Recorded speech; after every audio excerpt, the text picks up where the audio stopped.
You have $1 million app idea, but every time you look at a line of code, your brain turns to mashed potatoes. I get it. But what if I told you that learning to code in 2026 is actually a massive waste of your time? Look at this. This is a fully functioning custom habit tracker web app. It tracks daily goals, calculates streaks, and has a sleek dark mode. How long did it take me to code it? 0 seconds. Because I didn't write a single line. I built it in 45 minutes using the newly updated Cursor 3.1, and by the end of this video, you will build one exactly like it. Cursor AI isn't just ChatGPT, it is an AI coding environment powered by their brand new Composer 2 model that actually writes, fixes, and deploys entire apps for you. In 2026, it's literally a cheat code for the internet. If you can type, or even just speak, an English sentence, you can build software. Today we are going from absolute zero to a working app. I'm going to show you my exact setup, the inevitable mistakes the AI makes, and exactly how we force it to fix them. Plus, if you stick around to the very end, I'm going to reveal the design mode cheat code, a mind-blowing feature they just added this April that turns you into a senior front-end developer instantly.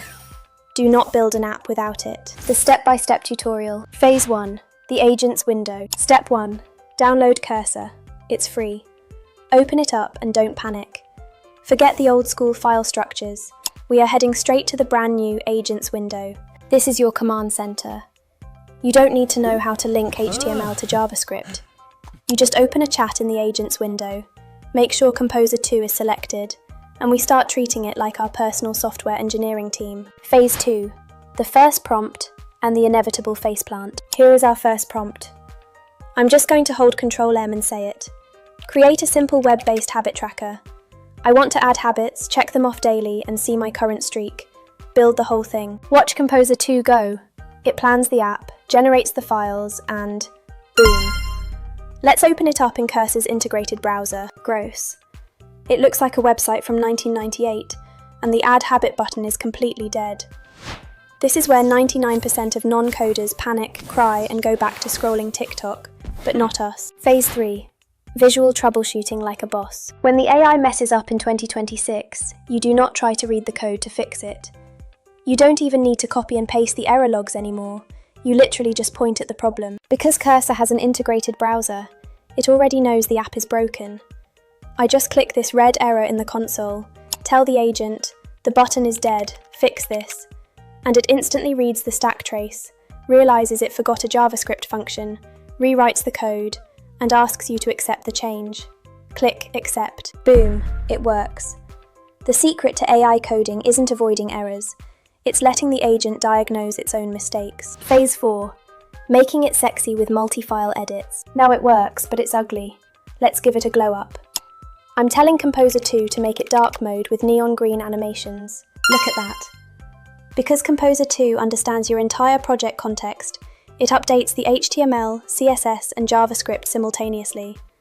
You just directed a software build from your chair. Now, here is the secret weapon that separates the kids from the absolute legends. The feature they just dropped this April. Design mode. Most beginners try to explain design changes with words, which the AI almost always misinterprets. Instead, press Command-Shift-D. You can now visually drag a box over any element in your app right inside Cursor. I'm selecting this ugly habit text and typing, "Make this look like a premium iOS widget." You are literally pointing at the screen and telling the AI what to do, like a billionaire CEO. This is how you build pixel-perfect UI without knowing a single line of CSS. So, you have a working app, you know how to let the AI fix its own errors, and you know how to use design mode to make it beautiful. To never get stuck again, always use this 3-step God mode prompt framework. Context, constraints, and outcome. Tell it who it is. Act as a senior front-end developer. Tell it what it can't do. Do not use outdated design libraries. Tell it exactly what you want. Build a modern, single-page tracker. Do that, and you will save hours. Want to take your AI game to the next level? We post new tips and tricks every single week to help you work smarter, not harder. Subscribe and follow along so you never miss a workflow update. If you enjoyed the video, smash that like button and share it to help the channel grow. We appreciate you being here. Catch you in the next video.